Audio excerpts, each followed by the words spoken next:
نحمده ونصلي ونسلم على رسوله الكريم أما بعد فأعوذ بالله من الشيطان الرجيم بسم الله الرحمن الرحيم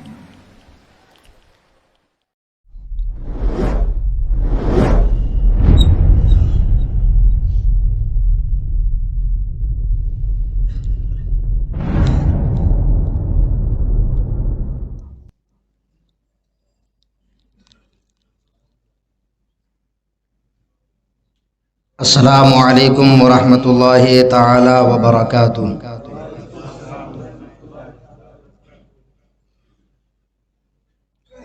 الحمد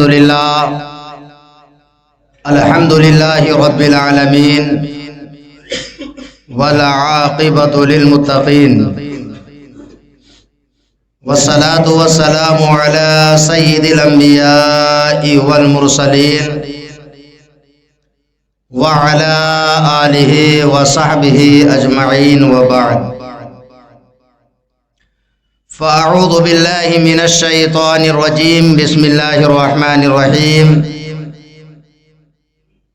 کنتم خیر امۃ اخرجت للناس تأمرون بالمعروف وتنہون عن المنکر وتؤمنون باللہ۔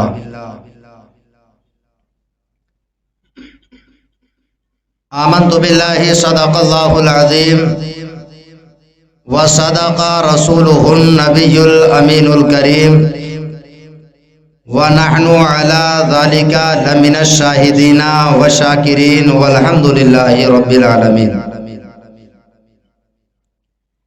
ہے یقین دیکھنا بیدار مقدر ہوگا، ہے یقین دیکھنا بیدار مقدر ہوگا، خواب میں ہی صحیح دیدار پیمبر ہوگا، خواب میں ہی صحیح دیدار پیمبر ہوگا۔ اور میری غربت کو نہ للکارو زمانے والوں، میری غربت کو نہ للکارو زمانے والوں، ورنہ پھر پیدا کوئی فاتح خیبر ہوگا، ورنہ پھر پیدا کوئی فاتح خیبر ہوگا۔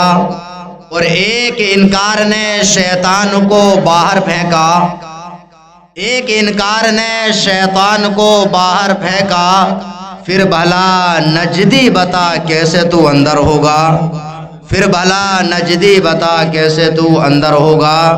خطبہ مسنونہ کے بعد ہم اور آپ مل کر انتہائی عقیدت و محبت کے ساتھ گنبد خضرا کی طرف لو لگا کر ساری کائنات کے مالک و مختار نائب پروردگار جناب محمد رسول اللہ صلی اللہ تعالی علیہ وسلم کی بارگاہ ناز میں ہدیہ درود و سلام نچھاور کریں اور بآواز بلند درود پاک پڑھیں۔ اللہم صلی علی سیدنا و مولانا محمد وبارک وسلم صلاۃ و سلاما علیک یا رسول اللہ صلی اللہ تعالی علیہ وسلم۔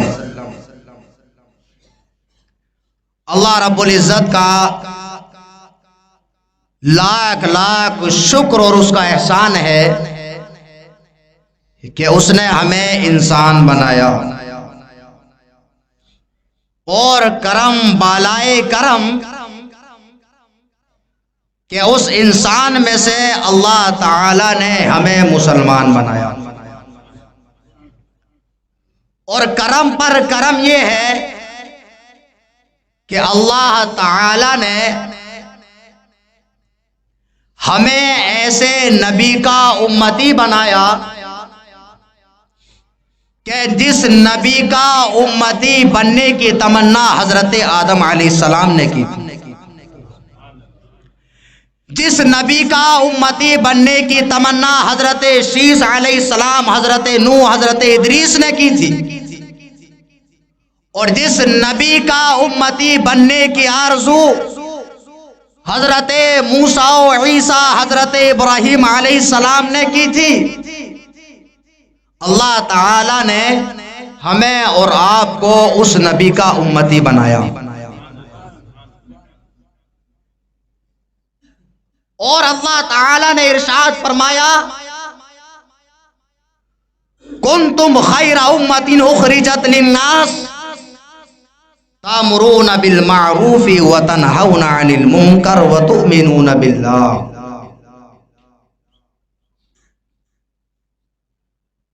ہمارے نبی سارے نبیوں سے افضل، اسی طرح ہمارے نبی کی امت تمام امتوں سے افضل ہے۔ اور ہم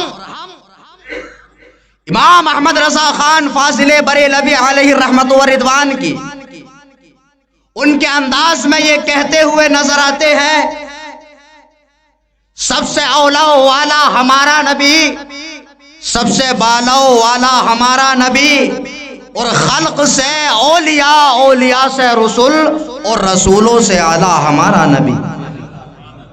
ہمیں جو نبی ملے ہیں وہ تمام نبیوں میں افضل، اور ہم جس ولی کے ماننے والے ہیں وہ ولی تمام ولیوں میں افضل۔ یہ بات بڑی اچھی ہے کہ ہمیں اللہ تعالی نے خیر امت بنایا، کنتم خیر امت اخرجت للناس، تم بہترین امت ہو جو لوگوں میں ظاہر ہوئے۔ لیکن یاد رکھیے گا ہمارے نبی سارے نبیوں سے افضل، اور آپ کی امت تمام امتوں سے افضل۔ کبھی آپ نے اپنے اوپر غور و فکر کیا، کبھی آپ نے یہ سوچنے کی کوشش کی کہ جب ہم بہترین امت ہیں تو ہمارا اخلاق اور کردار بھی سب سے بہتر ہونا چاہیے؟ اپنے آپ کو بہترین امت سمجھنے والوں، یہ میرے نبی کا اعزاز ہے۔ یہ بہترین امت اس لیے ہے کہ اگر اس امت کا کوئی بندہ اگر اللہ کے کتاب کا ایک حرف پڑھتا ہے تو اللہ تعالیٰ نے اس امت کو نبی کے صدقے میں یہ اعزاز عطا فرمایا کہ ایک کے بدلے میں اس کو 10 نیکیاں ملا کرتی ہیں۔ اگر وہ انسان کوئی نیک کام کرتا ہے اس کو ایک کے بدلے میں اس کی نیکیوں کو 700 گنا تک بڑھا دیا جاتا ہے۔ لیکن کیا مسلمان کبھی آپ نے غور و فکر کیا کہ تم کو بہترین امت کہا گیا کہ آپ نے اپنی ذمہ داری کو پورے طور پر نبھایا؟ جب ہم کہتے ہیں ہمارے نبی سب سے افضل ہے، ہم جس کو ولی مانتے ہیں وہ ولی تمام ولیوں سے افضل ہے، تو ان تمام باتوں کو سن کر کے ہماری روح جھوم جاتی ہے، اور جھومنا بھی چاہیے۔ لیکن ہم اپنے گھر پر جاتے ہیں، مسجد سے باہر نکلتے ہیں تو ہم یہ بھول جاتے ہیں کہ ہم اس نبی کا کلمہ پڑھنے والے ہیں جو نبی تمام نبیوں میں افضل ہے۔ ہم اس نبی کے امتی ہیں کہ جس کی امت تمام امتوں سے افضل ہے۔ لیکن آج ہم اپنے کام جو کر رہے ہیں وہ بڑے گھٹیا کام کر رہے ہیں۔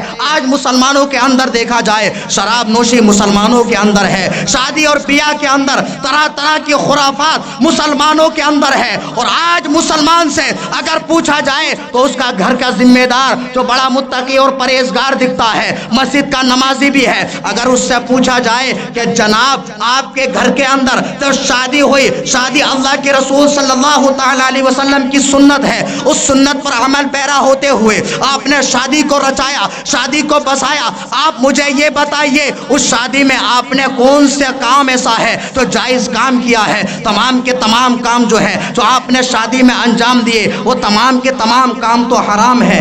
اب یہ ذمہ دار آدمی کیا کہتا ہوا نظر آتا ہے، سنیے۔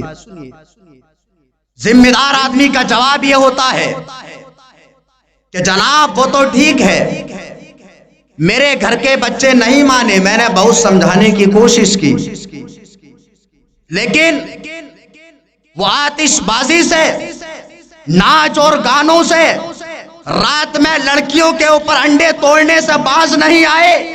میں کیا کر سکتا تھا؟ ارے آپ نے کبھی سوچا، کبھی آپ نے غور و فکر کیا؟ آپ گھر کے پورے گھر کے والد ہیں یا آپ گھر کے دادا ہیں، دادا تو دور کی بات ہے، اگر اس گھر کا ایک بیٹا بھی یہ کہہ دے اور وہ یہ کہنے لگے کہ اگر آپ کی شادی کے اندر ایک بھی ناجائز کام کو انجام دیا جائے گا تو اس شادی سے میں برطرف ہو جاؤں گا، ایک طرف ہو جاؤں گا، قسم خدا کی اگر آپ نے اس طرح سے کہہ دیا تو یہ میرا وجدان ہے۔ آپ کے بچے کتنے ہی آپ کے نافرمان کیوں نہ ہو، لیکن شادی کے موقع پر اگر ایک ناجائز کام کو روکنے کے لیے اگر آپ نے اس سے ناراضگی کا اظہار کیا ہے تو آپ کا بچہ اس کام کو چھوڑتا ہوا نظر آئے گا، لیکن آپ بہانہ مارتے ہیں، ایک طرف تو تمام ناجائز امور میں اس کا ساتھ دیتے ہیں، گھر میں بیٹھ کر کے اس کو دیکھتے ہیں، اگر نہیں بھی دیکھتے ہیں تو کسی نہ کسی طریقے سے پیسے کے طور پر یا کسی دوسرے اعتبار سے اس کو مدد پہنچاتے ہیں، اور بعد میں کہتے ہیں کہ ہمارا اس سے کوئی لینا دینا نہیں ہے، بچے ہماری بات کو نہیں مانے۔ یاد رکھو مسلمان، اگر آپ کسی کام میں کوئی ناجائز اور حرام کام آپ کے سامنے ہوتا ہے اور آپ اس محفل کا حصہ بنتے ہیں تو جتنا گناہ اس کام کو کرنے والوں کے سر پر جاتا ہے اتنا ہی گناہ اس کام کو دیکھ کر برداشت کرنے والوں کے سر پر بھی جایا کرتا ہے۔ کیا کبھی آپ نے غور و فکر کیا؟ اور میں آپ کو تجربے کی بات بتا دوں، گھر میں شادی بیاہ ہو اور اس شادی بیاہ کے اندر اگر جائز ایک کام ہو تو بتا دیا جائے۔ شادی کے اندر دو چیزیں بہت اہم ہوتی ہیں جس کے بغیر شادی ممکن نہیں، لیکن مسلمان ان دو چیزوں کو ہی بھول جاتا ہے۔ شادی کے اندر آپ آتش بازی کرتے ہیں، گھروں کے اندر لڑکیوں پر انڈے توڑتے ہیں، یہ کہاں کا اسلام ہے؟ کیا بہترین امت ہو کر کے یہ کام انجام دیں گے؟ اللہ کے رسول صلی اللہ تعالی علیہ وسلم نے ارشاد فرمایا، گھر کے والد ہی نہیں، اگر کسی محلے کے اندر اس طرح کا ناجائز اور حرام کام ہوتا ہے وہ تمام کے تمام لوگ ذمہ دار ہیں۔ کیا کسی شادی کے اندر کوئی ناجائز فعل، ناجائز کام یا ناجائز امر اس میں انجام دیا جائے، کیا آپ نے کبھی کوشش کی ہے کہ 10 لوگ بھی یہ کہہ کر کے برطرف ہو جائیں کہ اس شادی کو اللہ کے رسول صلی اللہ تعالی علیہ وسلم کی سنت کے مطابق نہیں سجایا گیا، اس لیے ہم اس شادی میں کھانا تناول نہیں فرمائیں گے؟ تمام کے تمام لوگ جاتے ہیں اور جا کر کے وہاں چکن فرائی اور تمام چیزوں کو کھا جاتے ہیں اور کھا کر کے یہ اظہار کرنے کی کوشش کرتے ہیں اور ایک طرف اپنے دامن کو بچانے کی کوشش کرتے ہیں۔ آپ مجھے بتائیے، کسی بھیڑ کے اندر آپ جاتے ہیں اور اس میں شامل ہو جاتے ہیں تو آپ کا یہ شامل ہونا یہ بتا رہا ہے کہ اس کے تمام ناجائز کام سے آپ متفق ہیں۔ کیا آپ نے کبھی غور کیا؟ اور شادی بیاہ کے اندر اگر کوئی ناجائز کام ہوتا ہے تو اس میں خرچ کرنے والا اور اس کا بندوبست کرنے والا ہی گناہگار نہیں ہوتا، بلکہ جو لوگ اس پر کسی طرح کی مدد کریں یا طاقت ہوتے ہوئے اس کو روکنے کی کوشش نہ کریں وہ تمام کے تمام لوگ اس گناہ میں شامل ہو۔ اللہ کے رسول صلی اللہ تعالی علیہ وسلم نے ارشاد فرمایا، من رعا منکم منکرا فلیغیر بیدہ او بلسانہ او بقلبہ۔ اللہ کے رسول صلی اللہ تعالی علیہ وسلم نے ارشاد فرمایا کہ اگر تم میں سے کوئی شخص کوئی ناجائز کام ہوتے ہوئے دیکھے تو اگر اس کے اندر طاقت ہے ہاتھ سے اس کام کو بند کرنے کی تو اس پر لازم اور ضروری ہے کہ اپنے ہاتھ سے اس کام کو روکے، اور اگر وہ انسان دور کا ہے ہاتھ سے نہیں روک سکتا تو نبی کریم صلی اللہ علیہ وسلم نے ارشاد فرمایا او بلسانہ، یا پھر زبان سے اس چیز کو منع کر دے، اور پھر بھی ان بے غیرتوں پر اور بے حیاؤں پر اثر نہ ہو تو اللہ کے رسول صلی اللہ تعالی علیہ وسلم نے تیسری چیز بتائی، یا پھر اس چیز کو اپنے دل میں برا جانے، اور دل میں برا جان کر کے کیا کرنا ہے کہ اس چیز سے اپنے آپ کو الگ کر لے۔ مثال کے طور پہ کوئی ایسی جگہ ہے جو ناپاک ہے تو سب سے پہلے آپ کو چاہیے اس ناپاکی کو دور کریں، اور اگر ناپاکی اتنی زیادہ جگہ میں ہے یا پورا نالا ناپاکی سے بھرا ہوا ہے تو کیا آپ اس کے اندر اتریں گے یا اس نالے سے ہی الگ ہو جائیں گے؟ اور نبی کریم صلی اللہ علیہ وسلم نے ارشاد فرمایا وَهُوَ أَضْعَفُ الْإِيمَانِ، کسی چیز کو اپنے دل میں برا جاننا اس ایمان کا سب سے نچلا درجہ ہے۔ پہلے تو آپ کو کوشش کرنا چاہیے تھی کہ اس کو ہاتھ سے بند کرتے، ہاتھ سے بند نہیں کر پائے تو زبان سے بند کرتے، اور اگر زبان سے بھی کرنے کی طاقت نہیں رکھتے تو اپنے دل میں اس کو برا جانتے اور اس سے دور ہو جاتے۔ لیکن آج شادی بیاہ کے اندر